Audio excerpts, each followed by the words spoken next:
नमस्ते दोस्तों, स्वागत है आप सबका स्पेशल लिविंग ब्लॉग में। मैं हूं आपका दोस्त पूजा। स्वागत करती हूं आप सभी का मेरे चैनल पर। तो दोस्तों, कैसे हैं आप सब? उम्मीद करती होंगी सभी बहुत ही अच्छे हैं। तो दोस्तों, मैं भी यहाँ पर ठीक हूं। अभी सुबह की बज रही है 4 और मैं उठ गई हूं। और उठने के बाद में सबसे पहले बाबू के लिए दूध गर्म करके लाई हूं, क्योंकि आपको पता है सारा रात जब बच्चे भूखे रहते हैं तो जगने के बाद में उनको कुछ ना कुछ देना होता है, यानी कि वो सबसे पहले दूध ही पीते हैं। तो इसलिए मैंने दूध गर्म करके लेके आ गई हूँ। आप देख सकते हैं बच्चे किस तरह सो रहे हैं। सोने का कोई आता पता ही नहीं है। इतने बड़े बिस्तर है फिर भी दोनों चिपक चिपक के सो गए, एक दूसरे के ऊपर सो रहा है। तो फाइनली मैंने इसे इधर कर लिया है और इसे दूध पिला रही हूँ। और इसके साथ ही मैं बड़े वाले को भी दूध पिला 4 बजे। इसके साथ ही यानी छोटे वाले के साथ ही मैं उसे भी दूध दे देती हूँ थोड़ा सा। ऐसा नहीं कि हर रोज उसे दूध देती हूँ, बस कभी कभार जिस दिन थोड़ा मतलब जल्दी उठ जाती हूँ उस दिन देती हूँ। बाकी अगर कभी बाई चांस लेट हो जाती हूँ तो उस दिन उसे दूध नहीं देती हूँ। तो दूध देने के साथ ही यहाँ पे ऐसा लग रहा है जैसे कि डायपर मतलब बहुत ज़्यादा बढ़ गई है। सर्दी के सीज़न में आपको पता है, सर्दी या फिर मतलब बरसात के मौसम में बच्चे ज़्यादा ही टॉयलेट वगैरह करते हैं। तो यहाँ पे मैंने उसे डायपर चेंज कर दिया है और इसके साथ ही सबसे पहले इसे दूध दे देती हूँ, नहीं तो टाइम और लेट हो जाएगा। एक्चुअली जल्दी इसलिए देती हूँ क्योंकि वो स्कूल जाएगा। एक्चुअली वो 8:30 बजे नाश्ता करता है और 9 बजे वो स्कूल के लिए निकल जाता है। उसके स्कूल का टाइम 9 बजे का है। तो इसलिए मैं अगर इसे 4 बजे दूध देती हूँ तो 8:30 बजे तक इसका दूध जो है वो अच्छी तरह पच जाता है। उसके बाद में फ्रिज वगैरह होने के बाद वो नाश्ता कर लेता है, यानी आधी या फिर एक रोटी खा लेता है। तो वही उसका होता है 1 बजे तक का जो भी मॉर्निंग ब्रेकफास्ट या फिर आप लंच भी कह सकते हैं। तो उसके बाद बच्चा नहा धो के स्कूल चला जाता है। और लेकिन अगर इसे बाद में 4 बजे के बाद में दूध देते हैं ना, तो फिर वो जो नाश्ता करता है वो नहीं कर पाता है, क्योंकि उसका दूध जो है पचता नहीं है और इस वजह से वो नाश्ता नहीं कर पाता है। तो इसलिए मैं कोशिश करती हूँ कि 4 बजे उसे दूध दे दूँ। और 4 बजे उठने की वजह से, यानी बहुत जल्दी उठने की वजह से मेरे को बहुत ज़्यादा नींद आ रही है। आप सोच रहे हैं 4 बजे तो हर कोई उठ जाता है, लेकिन जी ये जो बच्चा है ना, ये छोटा वाला, ये रात को सोना ही नहीं चाहता है। इस वजह से प्रॉब्लम है, बाकी कोई दिक्कत नहीं है। और वैसे भी मुझे उठना होता है क्योंकि लंच बनाने के लिए सभी को उठना ही पड़ता है जल्दी। और इधर दूध वगैरह पीने के बाद में आ गई हूँ मैं यहाँ पे रसोई में। और अब मैं बनाने वाली हूँ इसके पापा और उसके लिए लंच बॉक्स तैयार करने वाली हूँ। तो इसके पापा के लिए यानी कि हमारे लिए तो बनाएंगे आलू की सब्जी।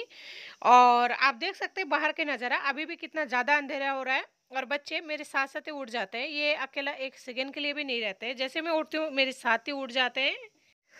तो जी एक बार तो सोची मैं बॉयल करके बना लूँ तो थोड़ा टाइम मतलब कम होगा, इधर बॉयल होती रहेगी मैं दूसरा काम कर लूँगी। लेकिन फिर सोच रही हूँ कि लेट हो जाऊँगी तो यह काट के ही मतलब छील के ही फिर बना लूँ। तो आलू में इतनी मिट्टी है ना, तो अच्छी तरह से दोनों हाथों से रगड़ रगड़ के धो रही हूँ और उसके बाद में इसे छीलकर काट कर तैयार कर लूँगी। अभी सुबह-सुबह का टाइम है, बच्चे दूध पी लिया है, वैसे कुछ खाएँगे नहीं लेकिन जैसे आलू छीलने के लिए तैयार हो गई, वैसे ही दोनों भाई बोल रहे हैं कि ना हमें तो अप्पल खानी है। मुझे पता है ये खाएँगे नहीं, लेकिन फिर भी काट के दे रही हूँ क्योंकि बच्चा है, अगर जिद कर रहा है इस टाइम अगर नहीं देंगे ना तो वो काम नहीं करने देंगे। तो इसलिए मैं काट के दे रही हूँ उसको।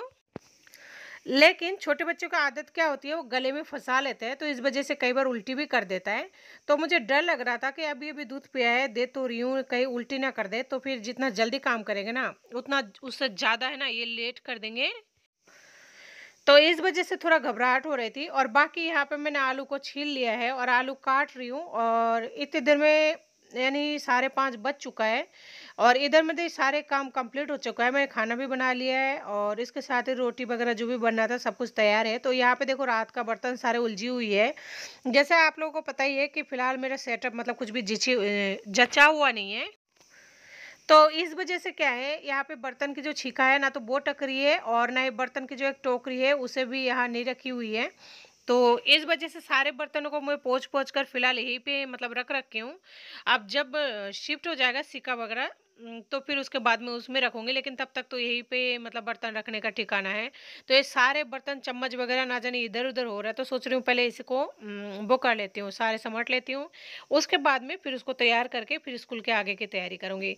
नहीं तो ये काम रह जाएगा ना, तो मेरा जो बच्चा है ना छोटा वाला, वो क्या करता है हाथ के पास में चम्मच गिलास या फिर प्याली होती है तो वो सिंक में डाल देता है। और अगर सिंक में नहीं डाला तो बालकनी से नीचे तो 100% फेंक ही देता है। तो इस वजह से मैं पहले इन चम्मचों और चमचों को हटा लेती हूँ, दूर रख देती हूँ। और ये छोटे छोटे ग्लास है ना, ये उनके ही पीने के पानी के लिए ग्लास है। और एक दो जो कांच के बर्तन है तो उनको भी सबसे पहले हटा देती हूँ, इस डर से कि वो कभी फोड़ ना दे।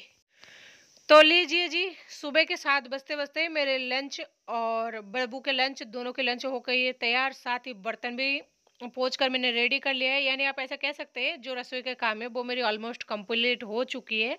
अब बस इतना सा है कि बस बाबू स्कूल के निकलेंगे और उस बाकी घर का झाड़ू-पोछा जो है वो आसानी से आधे 1 घंटे में हो जाएगी। यहाँ सारे काम करते-करते शाम हो चुकी है, तो मैं बच्चों को सोच रही हूँ हॉस्पिटल से आए हुए तो वहाँ पे तो बहुत दिनों से परेशान हो रहा था, तो थोड़ा-सा घुमाने ले चलूँ बाहर। तो बाहर आई तो ये इतना ज़्यादा मस्ती कर रहा है, ये जंगली पौधों पर फूल का पेड़ है ना, इसमें उसका बीज लगी हुई है, तो उसे तोड़ने के लिए पूरा ताबड़तोड़ कोशिश कर रहा है। और वो उसे तोड़ भी नहीं पाया और मैं भी नहीं चाहती थी वो उसे तोड़े, क्योंकि उसका जो पीछे मतलब तोड़ने के बाद में गोंद-गोंद सा निकलता है ना, वो मुझे बहुत डर लगता है, कहीं ऐसा ना हो बच्चों को कोई इन्फेक्शन हो जाए। तो यहाँ पे नीचे फूल लगी हुई है, तो इनको तोड़ रहा है दोनों भाई मिलकर, तोड़-तोड़ के अपने भाई को दे रहा है, बहुत ज़्यादा मस्ती कर रहा है और ये भी यहाँ पे बहुत ज़्यादा एन्जॉय कर रहे हैं। तो मैं यही खड़ी हूँ, कहीं कोई गाड़ी वगैरह नहीं आ जाए, क्योंकि यहाँ पे गाड़ी भी आती रहती है, बाइक वगैरह, गाड़ी कुछ भी गाड़ी वगैरह, ये मेन मतलब एक तरह से गाड़ी रोड चलती है, तो इसलिए मैं भी वही खड़ी हूँ। अब हम आ गए हैं बिल्कुल मिट्टी के अंदर। आप देख सकते हैं हमारा जो छोटू है, यहाँ से बकरी निकली है, यानी बकरियाँ जा रही थी तो वो उसके पीछे-पीछे चला गया बहुत दूर तक। और इधर बड़ा वाला लड़का जो है फूल तोड़ने की बहुत ज़्यादा जिद कर रहा है कि मुझे ये वाला फूल चाहिए, ये वाला फूल चाहिए, और ना चाहते हुए भी मुझे उसे फूल तोड़ कर देना पड़ा। तो दोनों भाई कोई किधर भग रहा है, कोई किधर भग रहा है। तो सोनू ने तो ये फूल ले लिया बहुत सारा, उसमें वो राज़ी हो। अब हम चल रहे हैं घर की तरफ, और दोस्तों घर आने के बाद में मैंने उसे दूध और पानी पिला दिया है, अब वो सो रहा है। तो आज की वीडियो को यही एंड करती हूँ, मिलती हूँ फिर किसी नए वीडियो के साथ।